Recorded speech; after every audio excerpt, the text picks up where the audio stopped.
I've spent the majority of my life working in the outdoors as a soldier, outdoorsman, and guide. Many years ago, I came to a crossroad in my military career. I felt like I was at the point where I was no longer able to learn about survival from the military. So I searched and I watched as many new shows popped up like Dual Survival, Survivorman, and others.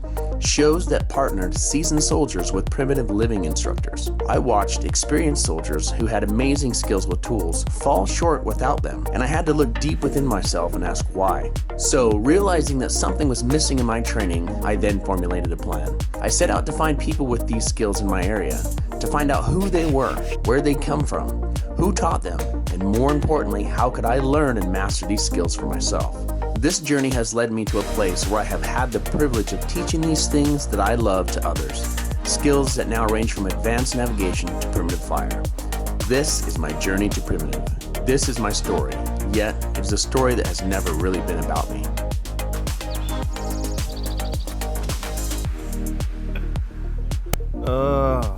Makes me sit up Okay, straight. this is David Halliday on why I am his hero. Yeah, it's true. It's true. Did you capture that? The actual story behind who I am, I like to tell because I'm just absolutely no one. You know, I'm just a schmuck from Canada. I'm just a kid from, and it's really, I guess funny / sad that if I'm talking to, say, an Uber fan of the show, what they really want to hear is that I was raised by wolves.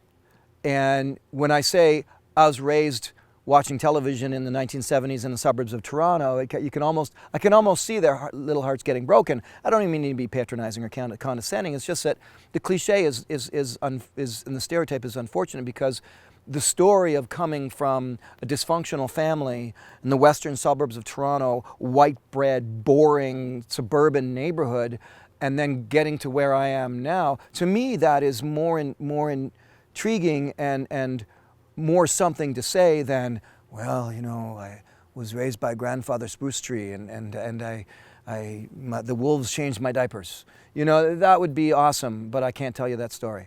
So my background is the dysfunctional family, western suburbs of Toronto, watching Hockey Night in Canada, watching Johnny Carson. Maybe that was the odd thing I might have done with my dad. My parents were dysfunctional. They were not outdoors people. Watching television was the mainstay. But I don't ever mind pointing out that watching television was something I did as a young boy rather than making shelters, although I did, and I'll get to that. Because on TV was Jacques Cousteau, and on TV was Tarzan, and on TV was Mutual Omaha's Wild Kingdom. So those three shows were my dreamscape and my salvation. Watching those, and I said this in my talk at the Bushcraft Symposium that, what is Survivorman if not a hybrid between Jacques Cousteau and Tarzan, which was my dream. That's what I wanted to be. And 40 years later, lo and behold, I'm sitting there going, oh my God, this is actually what I really wanted to be when I was a kid, this hybrid. Now, the influence of the bush stuff was there, so I shouldn't be this harsh on, say, my parents, or at least on my dad. His family were a family of people who they were anglers and mostly anglers, not so much hunters, but anglers. His father, my grandfather, ran a boat livery, as they call it, in Ontario. So they, rented boats, fishing boats out. So I did grow up with my dad fishing in central Ontario. And that became that little slice of what I saw the month before when I watched Tarzan catch a fish on a Johnny Weissmuller movie, that became my little. We had a cottage in central Ontario, which was in the woods, bequeathed from my mom's mom who passed away. And this is where the little Jeremiah Johnson in me had his chance, because but see, people sometimes have to, I think, recognize the motivation of where you go. My motivation was to get away from my mother, a domineering, eccentric, controlling woman. My escape was that if I walked far enough into the bush behind our cottage, I could pretend that not to hear her. So I heard that screen door open, and I heard the yelling starting. Leslie, get in here. I could pretend, come back, let her go. I didn't hear you. And of course I heard her. So the wilderness was instantly at about the age of 8, my escape. And this is part of the cliche. Yes, I actually did make little shelters and little moss beds, but not because I was so much pretending to be a pioneer or a settler or an Aboriginal or Jeremiah Johnson, because it was fun. It was just working with sticks and hands. And I'm always been a closet entomologist. I love bugs, and so ants always fascinated me. And up where we were, there was lots of big ants, and some ants that really hurt. In Toronto, they were just benign black ants. Up here, watch out for the red suckers, man. They'll hurt, you know. So that's who I am as a child, is a kid in a dysfunctional setting, watching heroes on TV, pretending in a forest a couple hours north of a city in cottage country, and escaping, the family situation, and dreaming one day of being Jacques Cousteau, or of being Tarzan. I just didn't know I was going to put them both together. Quick sectioning of life. Age 14, I listened to Goodbye Elbeck Road. I now want to be a rock musician. Goodbye Tarzan, goodbye Jacques Cousteau, almost, sort of, but not really. They took a back seat because I wanted to be Neil Young, man. I wanted to be Led Zeppelin, So 10 years of that, and that's through high school. Here's the interesting thing, as I look back and I hang out with some of my old buddies from high school once in a while, they remind me of certain things that I forgot about completely. Like when I was 16, they used to nickname me Yule Gibbons, because I was pointing out plants you could eat. And I don't even know why. I don't even remember where I might have learned that. But as a 16-year-old stoner, beer drinking, wannabe rock star, I was still geeky enough with my buddies to go, dudes, we can eat these, And they're going, can I swear? They're like, fuck off, Stroud. Crack another beer, right? So something was there, but I kept it. So the Yule Gibbons in me was way back there. Fast forward to the age of 24, the music of the 80s kick in, and long story short, I hated the music of the 80s. Rock is dead, blah, blah, blah, all that stuff. I hated all that. I wanted to still be Neil Young and Led Zeppelin. I still wanted to rock out. I did not foresee the coming of grunge. I didn't see that. I saw Cyndi Lauper, Spandau Ballet, and Depeche Mode, and Thompson Twins, and I hated all of that. So I quit. That's when it started. Because I stood there after 10 years of knowing I was going to be the next Neil Young, to going, what do I do now? I'd gone to college for music. I'd produced rock videos. I'd worked in music television. What am I going to do now? I'm 25, ostensibly an adult. And it just went kaboom in my brain. I'm looking out at a Toronto back alley in the pouring rain at a Much Music, the nation's music channel, and I'm sitting there going, I'm quitting tomorrow, but what am I going to do? And the only word that went splash in my brain was the wilderness. I didn't know what that meant. I had no idea. This is 85 now. And I didn't know anything beyond the fishing I had done with my father when I was young. Cans of beans on the fire with your uncle, getting eaten alive kind of stuff, and sucking out because you're a little kid, So I started looking, and the first thing I saw was, and that's why, something like a Bushcraft Symposium is so awesome, because you know what I saw? I saw a course for survival in the local paper, 2 lines, back pages, wilderness survival program course, wild edible plants and shelters, and I'm like, that sounds like me. I went, first night in the shelter, boots sticking out of the shelter, pouring rain on my feet. I'm like this, mosquitoes, mud on my face, mosquitoes everywhere, and I was giddy. I thought, oh yeah, it was like I'd come home. And I just thought, this was like when I was 8 years old and I escaped from my mom and hid in the bush. This is that feeling again. It was freedom, it was escape. And I was so giddy, I was bitten and fell deeply in love with wilderness survival.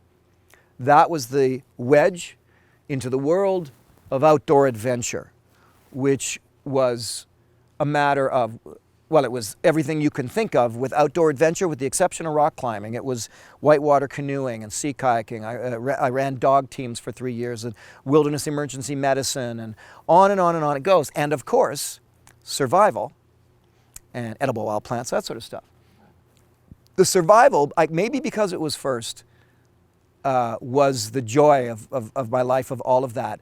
The whitewater canoeing was the fun, like ka and girls, you know, yeah.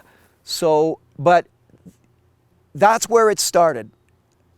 And what would happen is, I will say this before I go into how I got the skills, what would happen is I'd be guiding a trip. Now these people are paying $2,500 for a week to paddle with you on some northern river. These are, you know, people saved well, some of them are wealthy. These are clients with a capital C, expecting a good time. And all of these other guides were really good at paddling a canoe, really good at this and that, but none of them knew wilderness survival. And it always was curious to me. It's like, why aren't you versatile? Why aren't you more than just a whitewater canoeist? And so it gave me that unique way to be a guide that nobody else had. I could stop everybody on the trail and go, hey, everybody, come here and look at this plant. Da da da da da da. Oh, hey, John, you got some poison ivy? Come over here. There's some spotted jewelweed. Let's get you taken care of. What? So the skills, though, from then on came from learning. Books, courses. I went down to Randolph, Kansas and studied under John and Jerry McPherson. I bought all the books, all the usual suspects that we know of. Of course, Morris Kochanski's books, David Westcott. And I did not go to Rabbit Stick. I don't know if I just never had the money to make the flight, never had the time because I was always pretty busy with stuff trying to make a go of it. And so I never went down to Rabbit Stick. I went to a couple of rendezvous, but I did go to a winter rendezvous, and that's where I met David Westcott for the first time. And I'm ashamed to say I remember meeting him, but that was about it. See, at the time, you know, it was a matter of I just wanted skills, you know. And okay, this gentleman, in fact, I'm not sure if he had written the book yet at that time. And even if he had, maybe I hadn't gotten it yet. So I remember him. I wondered if he would remember me when we've met again recently, and he did, of course, but or at least he knew of me anyway because of Survivorman. So I was just, you know, all about the books. The funny, you know, a small connection here is reading books, self-help books, brought me out of my teenage angst. I had no mentorship with my mother and father. It was reading self-help books that brought me out of that. And reading survival books helped me get deeper into the subject matter because I would go out and test the stuff that was in the pages, which is why I discovered a lot of crap in certain books, not in Morris's book, not in Dave Westcott's books, but in certain books. Well, I'll say it, I've said this publicly before, the SAS Survival Guide was full of wasted pages. And I will stand up and argue that with anybody right now and show where you know, 40 pages of line drawings of plants, that's not how you teach wild edible plants. That's fire starters, what those pages are. So even when I was young, I was in my brain, you know, forming an opinion. So, and that's how, we haven't got to Survivorman yet, but that's definitely how I gained all of my skills, was just layman training like you and everybody else is doing these days. I was an outdoor guide, so, and of course survival training, all that sort of stuff. And what starts to happen to a lot of people sometimes, especially if you're traveling from the city to the bush, maybe it's far enough away, when you come back home you're in the city or in the suburb, at some point you go, and this usually happens in the end of September, can't we just stay? Why do, like, you know, you just came off of 10 trips in a row guiding kids or something. You're like, I don't want to go back to Etobicoke.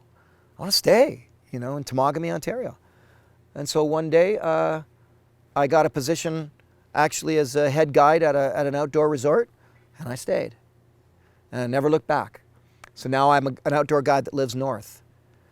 Then that progressed into, you know, I'm now with a woman and everything, and Sue Jameson, and we got married, and she was into all of this stuff, so it became, what if we just went off to the bush and, like, wouldn't it, because we were doing 6-month canoe trips. Like, what if we just stayed? Can't we just stay? And so we decided to stay. And we created a thing where we would spend a year living in the woods as if there was 500 years ago, no metal, no matches, no plastic, no nylon. And the two of us took off and we endeavored to do that. And I knew that filming it would be a good thing to do because nobody was doing any filming, not like now. Warren Miller was about the only guy. Bill Mason in Canada had done his film working, but he was a filmmaker for the National Film Board. He was a dude and a director, you know, and Warren Miller was already by then, becoming a dude with his skiing films. That was it. That was it. So I picked up a small camera, and it was back in the days when cameras were like, they were running on a tape called High 8 tape. And I thought this would be great to film. So took a little camera out, filmed our entire year living in the woods. And when I came back, endeavored then to edit that, turn that into a documentary film, which I did. Long story there, it took 5 years, but I did do it.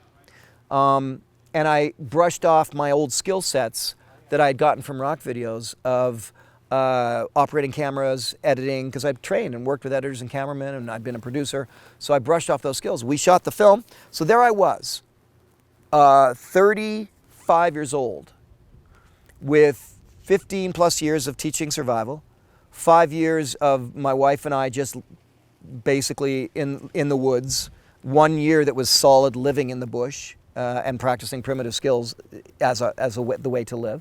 And I'm standing there, and I've got this documentary film in my hand. And on a personal note, it was the first thing I'd ever completed in my life. And that's something I've always talked about if I talk in schools, is I did not know this thing that I call the joy of completion until that moment. I'd never finished anything I started in my life. I learned lots of stuff, but I never finished anything, not a single idea. I had lots of ideas. I'm an idea guy, I'm creative.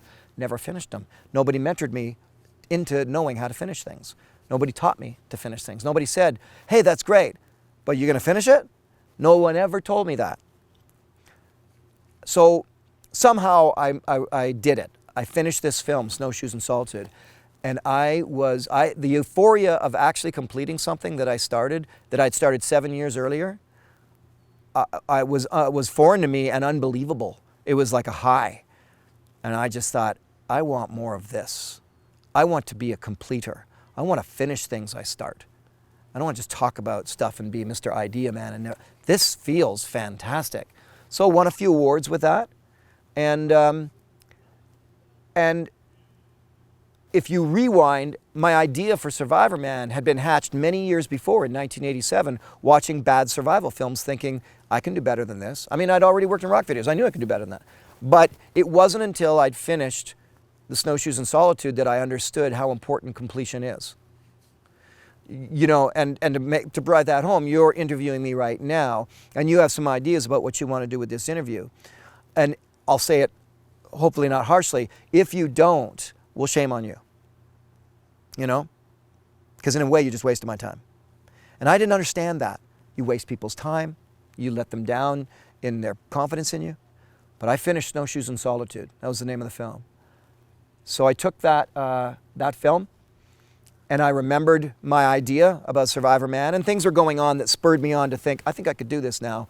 The CBS Survivor Series, all that stuff. And that's when I called the networks. And basically, the next thing you know, I was out in the bush. At this point, you got to think, I actually haven't been doing shelters for years. I was finished. I was over that, you know. I was like, I'd taught and learned and trained in survival for 15 plus years, and including the 5 years of my wife being in the bush mostly. I was done. I was like, well, maybe I'll go back to being a musician, you know. And it was almost an offhanded phone call, but it was just a good idea. I knew it was a good idea. I should try. When they said yes, thus began my career. And in many ways, I had to brush off old skills. I had to go, woo, whew, I should bring out my firebow, see if I can still do this, you know. I didn't know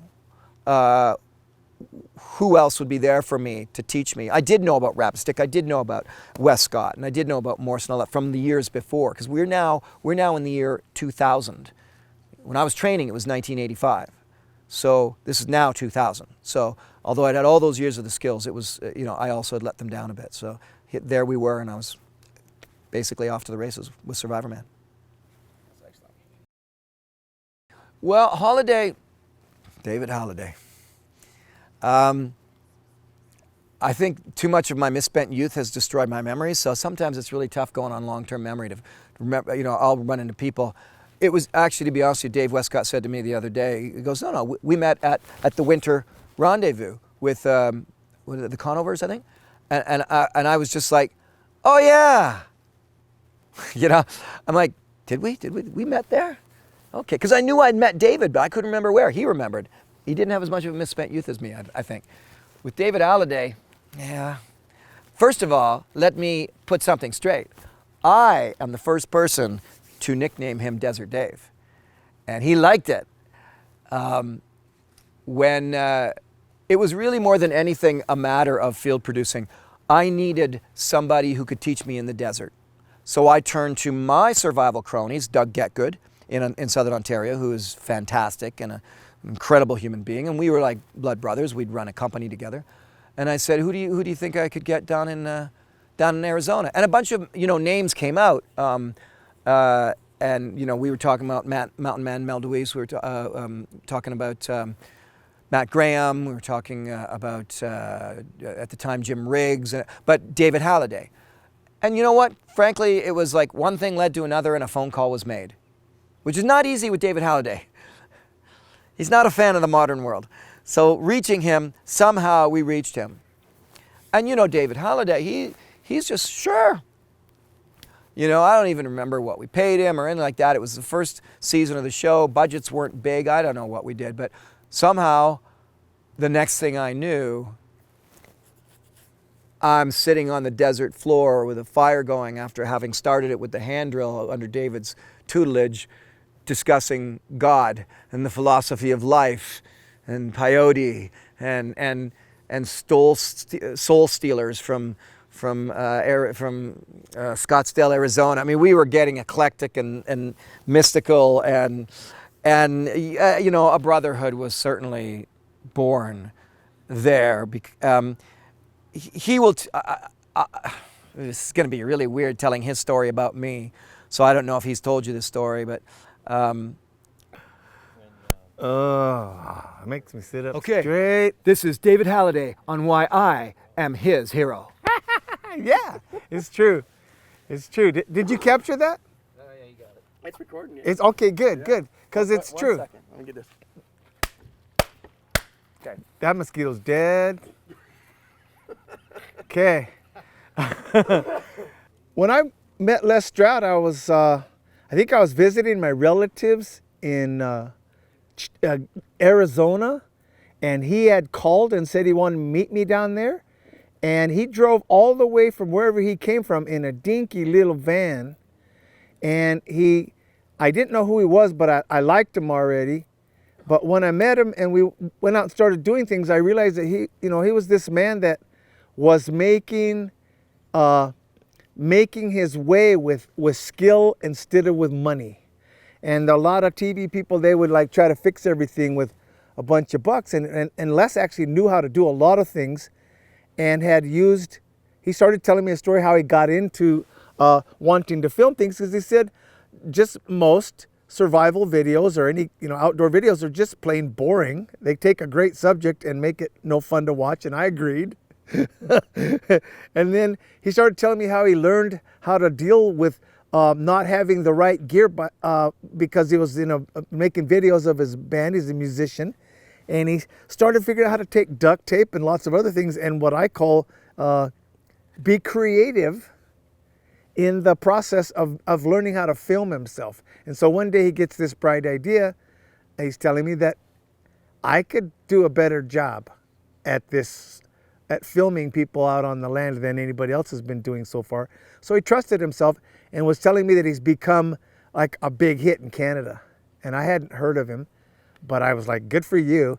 And he said he wanted to learn about the Sonoran Desert, and he'd heard my name. And we had a lot of friends in common, people I liked, Doug Getgood, John McPherson and his wife, and people that I'd known for a long time. And he just said, when I said I wanted to go to a different environment and see the Sonoran Desert and how it works, people came up, with your name. They said you a lot. And I said, great.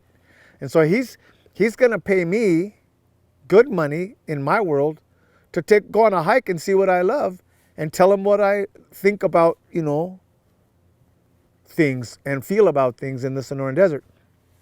So what I noticed was is that he enjoyed himself wherever we went. He liked and listened to most of what I was saying, and he wasn't taking any notes, wasn't using a tape recorder or anything. And fast forward, I get excited. I tell my friends, you know, there's this guy I really like that's doing a neat show. His name's Les Stroud, but they call him Survivorman. And people had heard of him, but not quite yet in the United States.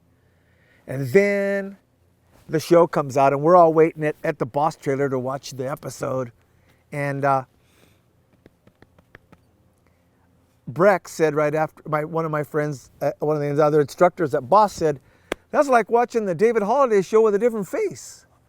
And I said, what do you mean? He said, well, all the things he said and the way he said them are things you say. And I said, that, you know what's amazing, Breck, is he loves the subject matter so much that he actually is excited about everything you tell him. And he got some flack for saying some of the things I said. I believe that I'm still right about being careful with certain animals that look cute and will bleed you out, you know, in seconds when they finally give up feeling safe with you. So, I mean, I'm sure people made fun of you for talking about how dangerous it could be, but I was telling the stories of all the worst things I knew that had happened in my 40 years of living in the Sonora Desert, and the possibilities, because I think that's part of teaching. It's like my dad always said, prepare for the worst and then enjoy the rest. So what I loved about Les is that he really, really loved the earth, loved the subject matter, and was able to retain information because he cared about it, and was, I believe, very accurate to teaching what he had learned from me. As a consultant, and as his time got on and he got richer experiences and became more and more capable of passing on the information well, I think there were times when he got to where he could teach me how to teach him. And eventually I began to see Les as kind of a shaman on his own terms. He started getting enough experiences that he was out there dipping into the same beautiful world that I'd dipped into, which is the spirit of the matter, and just continue to love and appreciate that his reasons for doing what he does are the same as mine, same as Westcott's, same as Jose's, same of all the people that I trust. They are accurate teachers of things they believe are important. So they're, even if we're occasionally misinformed or sharing an idea that's not quite accurate, it's because we're aiming for that and we're going to get there. And so I like Les. How much do I owe you?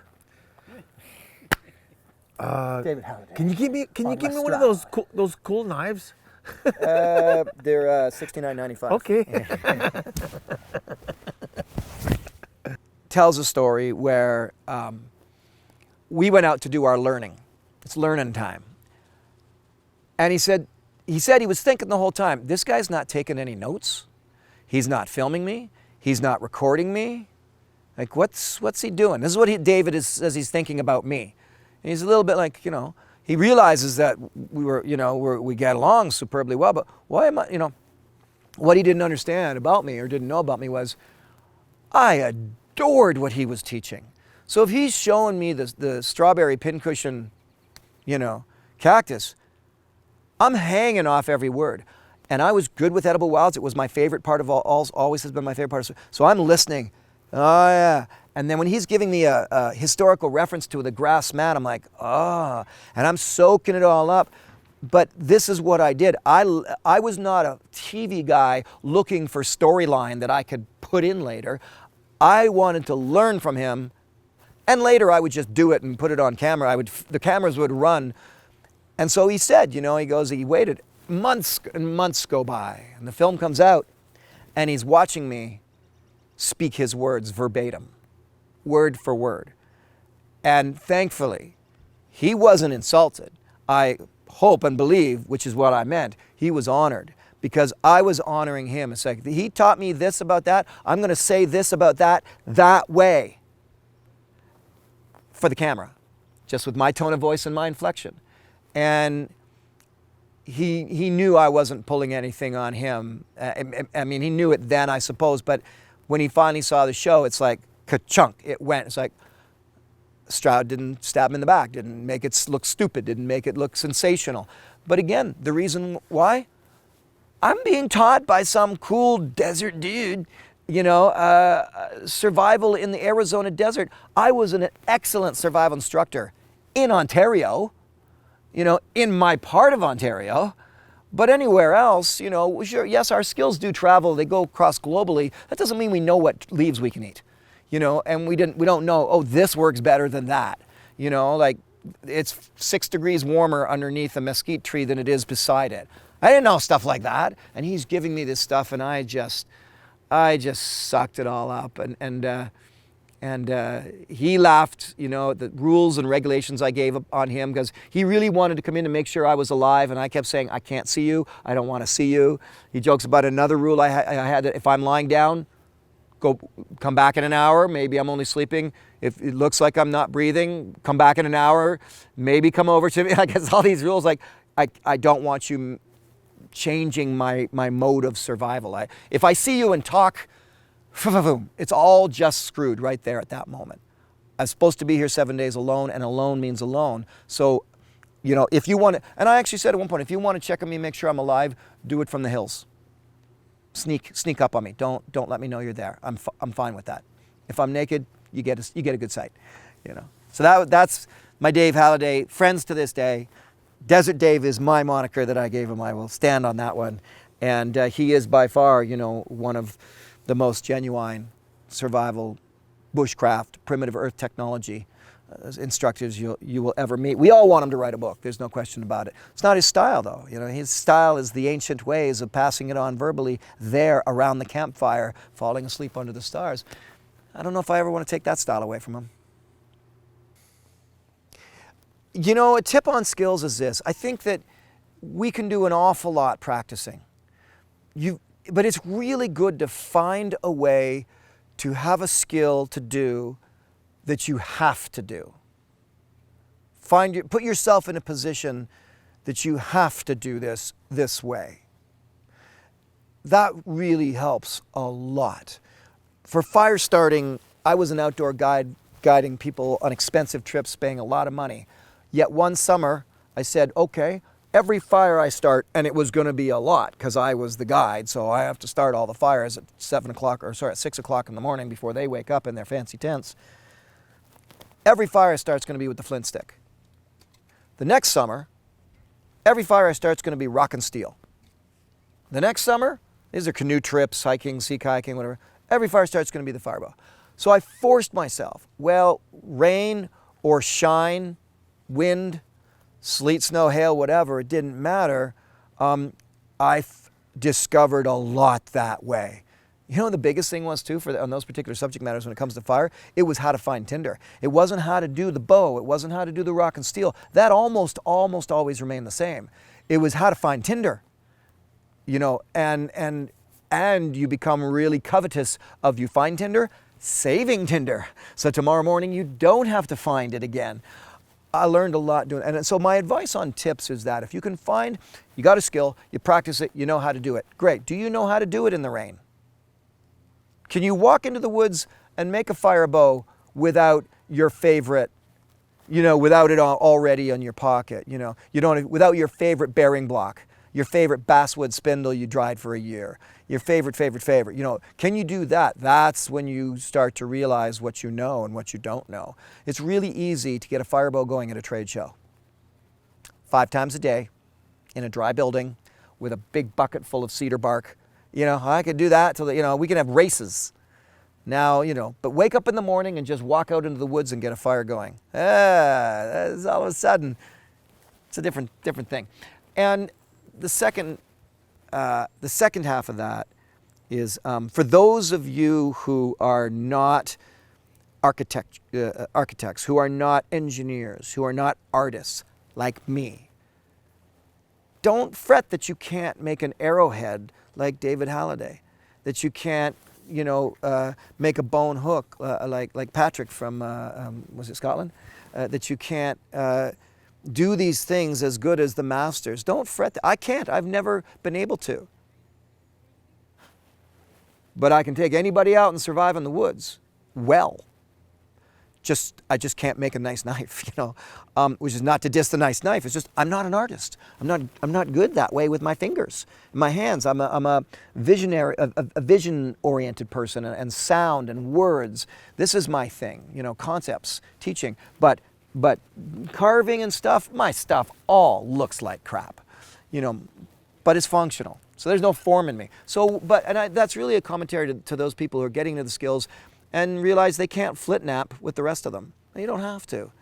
You know, hang out with them and just let them give you some arrowheads and go on and make your bow and have some fun, you know. I mean, it's good to learn them all, know how to do them. It's just that we can't all be artists, you know. On the question of clothing, the best way is to say, what do I do and what it is I do. What I do is I have, over the years, we go through phases.